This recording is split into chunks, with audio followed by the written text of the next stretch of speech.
and that we stand in danger of losing our freedom if we weaken in our resolve to defend it. Once again, we are involved in a war that threatens our freedom and our way of life. It is a war against Islamic extremists that has been ongoing for 17 years now. It continues today and will for the foreseeable future. It is a war that we must win, no matter what the sacrifice. As we look back in our history, we have faced some tough challenges before, and we have always come through.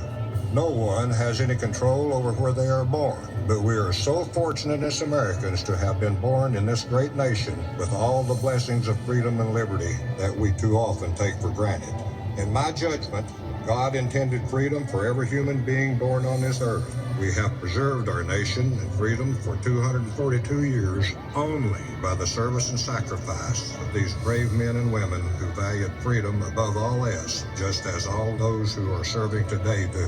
Unfortunately, the majority of all people living on this planet and yet to be born will never experience the blessings of freedom and individual liberties, and if given the opportunity would sacrifice all that they have to be able to live and raise their families in the United States of America. We are not perfect, and yes, we have our challenges, but they are nothing compared to the problems experienced every minute of every day in most nations around this world.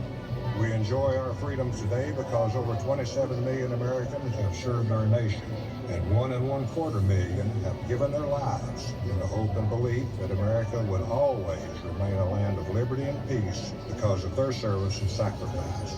And let me conclude by saying that our first thoughts and actions upon waking each day should be to thank God for the blessings of being born in America and for the great nation that He has given us, and asking ourselves, what can I do today to help someone in need? And what can I do to make America better for the future of my children and their children to come? And let us honor our nation's heroes for their service and sacrifice. And remember in our prayers those and their families serving today, our armed forces, our firemen, policemen, rescue workers, and all others who selflessly volunteer daily here at home and abroad. They do it for us and future generations.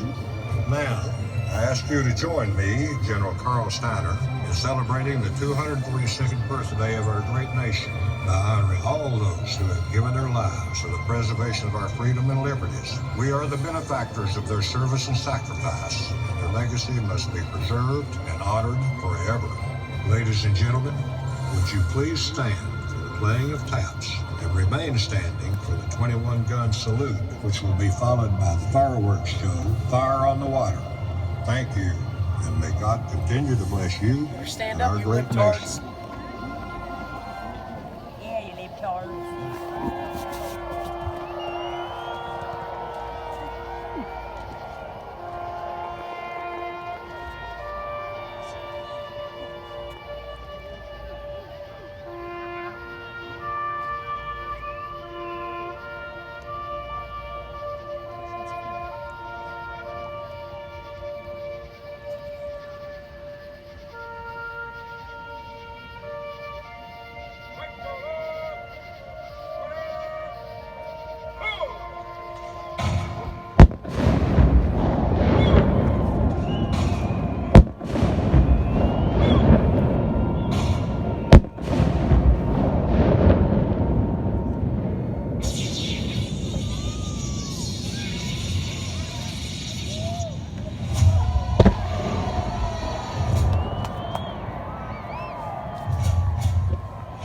This is actually good, bro. Let's go. Oh.